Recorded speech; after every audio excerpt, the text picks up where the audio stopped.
Hello, চলো মহালয়ার দিন কি করেছি সেটা তোমাদের সাথে এই মিনি ব্লগে শেয়ার করি। তো এর আগে আমি একটা get ready with me share করেছিলাম, ওই ভিডিওটা যারা দেখোনি গিয়ে দেখে আসতে পারো। তো মহালয়ার দিন আমি কিভাবে রেডি হয়েছি সেটাই তোমাদের সাথে আমি ওই ভিডিওতে শেয়ার করেছি। তো যাই হোক, মহালয়ার দিন ভোর 5:30 নাগাদ বেরিয়েছিলাম, গেছিলাম হচ্ছে দক্ষিণেশ্বর মায়ের মন্দিরে পুজো দেওয়ার জন্য।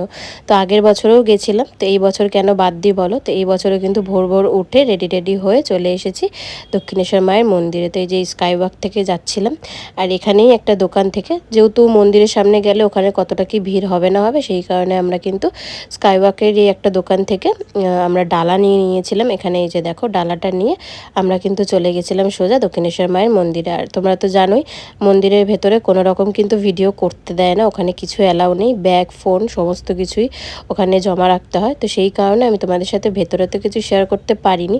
তো যাই হোক, যতটুকু পেরেছি আমি তোমাদের সাথে শেয়ার করেছি। তো সুন্দর করে পুজো দিয়ে নিয়ে বেরিয়ে আমরা একটুখানি চা খেয়ে নিয়েছিলাম।